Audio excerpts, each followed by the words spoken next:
Hello and welcome to Peak Life. This is Kiki. Oh my goodness. I am Elizabeth Vaughn and this is Lacy Shirey with the Chesapeake Humane Society.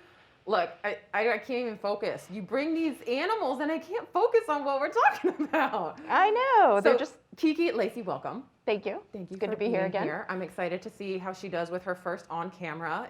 It's nerve-wracking, isn't it, Yeah, Kiki? this is her debut and she's a little nervous, but Kiki is 10 years old and she is available for adoption.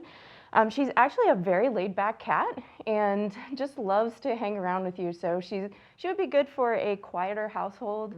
And my staff says that she does not tend to jump up on things. So if one of your pet peeves is cats that jump up on a counter, then she might be the cat for you. Although we're teaching her some bad habits here today. We are, yeah. Sorry, Kiki. But I think she prefers to be down on ground level. Clearly, we might lose her here. Oh. Well, Lacy, I'm gonna keep my side eyes on her. Yeah, I think you have a studio cat now. We have a studio cat, yay. So, no more delay. You guys have some super exciting news. Give it to us. We do, yeah. So we were presented with an incredible opportunity towards the end of last year. So 2020 wasn't all bad.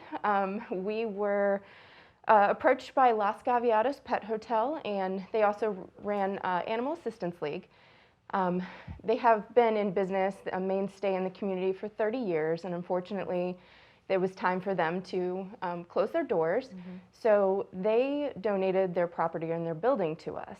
So it's a building that's already outfit for kennel space. We do need to go in and do some renovations, but I mean, it's a dream come true. I mean, it was something that we could never have dreamed of the opportunity. So are you gonna move your Battlefield office over there, or will this be something new? This will be a second location. Okay. So our Battlefield location will remain as our low-cost veterinary clinic. And then the new location, which is on New Mill Drive off of Cedar Road, will be our sheltering facility. So now tell me more what you mean when you say sheltering. You know, we're not talking like I'm going on vacation, I'm gonna, bring my dog to you. Yeah, tell me it was a boarding facility. Okay, yeah. So we will be, that will be our adoption center. So if you're looking to acquire a new cat or a dog, we're the resource for that in addition to Chesapeake Animal Services in Chesapeake. So this will expand our opportunities to help more dogs because we will now have on-site dog kennel space in addition to our cattery. Wow. And then we'll also be adding a small animal adoption center, which is really exciting. This is a lot to be taking on. We are kind of still in the middle of the pandemic, Lacy. We are, yeah. So how are you doing this? How is the Humane Society managing all this? Well, it's been something that we've been preparing for over the years. And, it's something that our organization discussed quite strongly and said, we still need to move forward with this. We are seeing an increase with the pandemic in our services, both for adoptions and fostering, so that really positive aspect to it.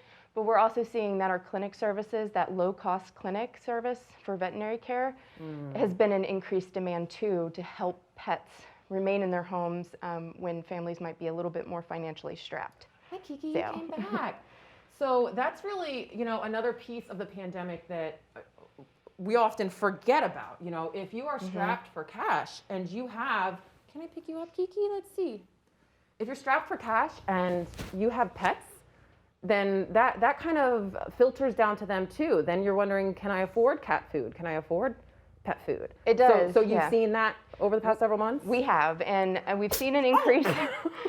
Thanks, Kiki. Did you need a shower today? Thank you for that. We've seen an increase in demand for our pet food services. So we have a pet pantry.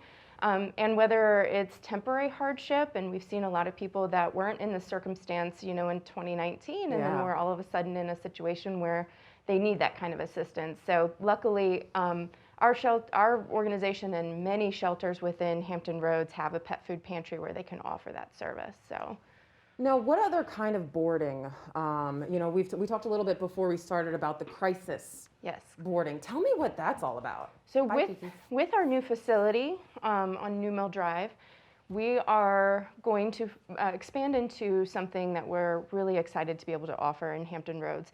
There are shelters that are offering this service as they have kennel space in their shelter. We're going to have dedicated kennel space for cats and for dogs, separate from the public shelter space where we can board for crisis-based boarding. So this would be victims that are escaping domestic abuse, maybe a family that was a victim of a house fire and had displacement. I mean, there's just so many reasons why you could need that temporary support for a pet.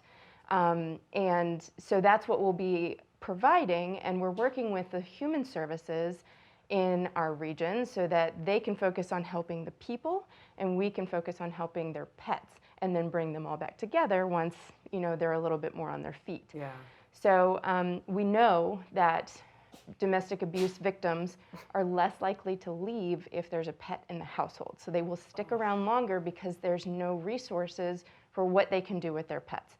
So a lot of what we need to do with this program is educate the public about this being a resource so that if someone is in a situation where they need that help, they can reach out. And there are other shelters that are doing this, like I said, on a case-by-case basis. Portsmouth Humane Society offers this, so that's something where if you're closer to Portsmouth, you could reach out to them for support. And I know Virginia Beach SPCA and Norfolk SPCA have offered it in the past. So. Okay. I'm so grateful that we have you guys in the city, because you're right. From the city governmental side, we really do everything we can to help people out when they're in that situation. But you're right, that's a baseline quick shelter for the humans only, food for the humans only, you know. So it's incredible. I'm so grateful that we have this coming.